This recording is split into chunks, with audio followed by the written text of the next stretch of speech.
ప్రపంచవ్యాప్తంగా brain strokes సంఖ్య పెరుగుతున్నట్టు ఇండియన్ స్ట్రోక్ అసోసియేషన్ అభిప్రాయపడింది. బ్రెయిన్ స్ట్రోక్స్ పై ఫిజిషియన్లు, ఎమర్జెన్సీ ఫిజిషియన్లకు అవగాహన, నైపుణ్య కల్పనపై ప్రత్యేక సదస్సును నిర్వహించింది. హైదరాబాద్లోని ఓ హోటల్లో Indian stroke association president doctor Vijaya ఆధ్వర్యంలో నిర్వహించిన సదస్సులో association treasurer doctor Salil Uppal, senior neurologist doctor Subhash Kaul సహా పలు ఆసుపత్రుల నుంచి ఫిజిషియన్, ప్రజలు పాల్గొన్నారు. స్ట్రోక్ లక్షణాలు, రోగులకు అందించాల్సిన అత్యవసర చికిత్సలపై చర్చించారు. స్ట్రోక్ నియంత్రణకి తీసుకోవాల్సిన చర్యలు, బీపీ, షుగర్ను అదుపులో పెట్టుకోకపోతే కలిగే నష్టాలపై వివరించారు. జీవనశైలిలో మార్పులు, వ్యాయామంతో కొంతవరకు స్ట్రోక్ రాకుండా చూసుకోవచ్చని సూచించారు. ఏటా 18 లక్షల మంది దీని ద్వారా బారిన పడుతున్నారు.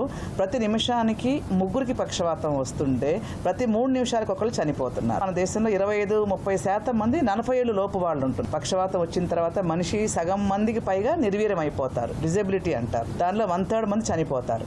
ఇంత తీవ్రమైన జబ్బు గురించి అన్ఫార్చునేట్లీ మనకి ప్రజల్లో కానీ ఈవెన్ జనరల్ ప్రాక్టీషనర్స్లో కానీ అవగాహన లోపం చాలా ఉన్నది. బ్రెయిన్ స్ట్రోక్ అంటే దానికి ట్రీట్మెంట్ లేదు, ఇంగ్లీష్ మందులో ట్రీట్మెంట్ లేదు, సిద్ధ వైద్యము లేకపోతే ఆయుర్వేద వైద్యము లాంటి ఇట్లాంటి వాటికి వెళ్ళిపోతున్నారు. ఈవెన్ చదువుకున్న వారిలో కూడా ఈ అవగాహన లేదు. బ్రెయిన్ స్ట్రోక్ అంటే పెరాలసిస్ అనేది మెదడుకి సంబంధించిన జబ్బు, ఈ కాలుకు సంబంధించింది కాదు. మెదడే మన అన్ని యాక్షన్స్ని నియంత్రిస్తుంది. మనం మాట్లాడాలన్నా, చేయాలన్నా, నడవాలన్నా, ఆలోచించాలన్నా ప్రతి దాన్ని మన మెదడు నియంత్రిస్తుంది అనమాట. ఒక భాగానికి రక్త ప్రసారణ తగ్గిపోతుంది, లేదా ఒక్కోసారి రక్తస్రావం జరిగి బ్రెయిన్ హెమరేజ్ అంటారు. ఈ 2 కారణాల మూలంగా కూడా బ్రెయిన్ స్ట్రోక్ వస్తుంది. ఈ లక్షణాలు వచ్చిన వెంటనే మొదటి 4.5 గంటల్లో, this is called golden period, కనుక పేషెంట్ని స్ట్రోక్ రెడీ హాస్పిటల్కి తీసుకురాగలిగితే ఇప్పుడు హార్ట్ అటాక్ లాగానే దీనికి కూడా నిర్దిష్టమైన మందులు ఉన్నాయి.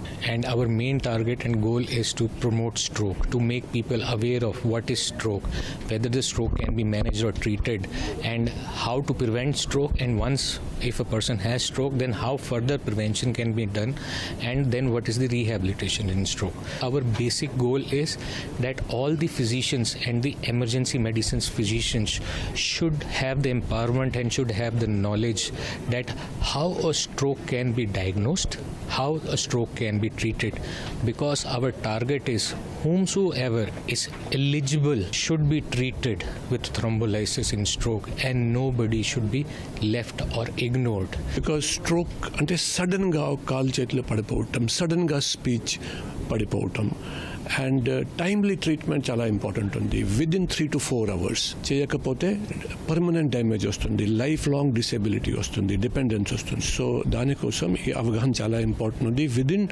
3 or 4 hours మనం ఒక కెమికల్ ఇస్తాము, థ్రాంబోలిటిక్ థెరపీ. దీనివల్ల క్లాట్ కరుగుతుంది. దాని తర్వాత పేషెంట్కి నార్మల్ ఉండడానికి చాలా అవకాశం పెరుగుతుంది. ప్రతి హాస్పిటల్కి స్ట్రోక్ ట్రీట్మెంట్ అందుబాటు లేదు. ఇది పెద్ద హాస్పిటల్, కిమ్స్ లాగా, Apollo, government hospital, Nizam institute, చిన్న నర్సింగ్ హోమ్స్లో ఈ ట్రీట్మెంట్ అవైలబుల్ లేదు. దానికి స్ట్రోక్ రెడీ హాస్పిటల్ అంటారు. బట్ సాధారణంగా హైదరాబాద్ సిటీలో అన్ని పెద్ద హాస్పిటల్స్కి స్ట్రోక్ అరేంజ్మెంట్ ఉంది treatment. Within those 3 or 4 hours extinguish చేయాలని ఉంది. సపోజ్ మీరు 4 hours వేస్ట్ చేస్తారు, by the time the whole house is burned, తర్వాత కెమికల్ పనిచేయటం లేదు.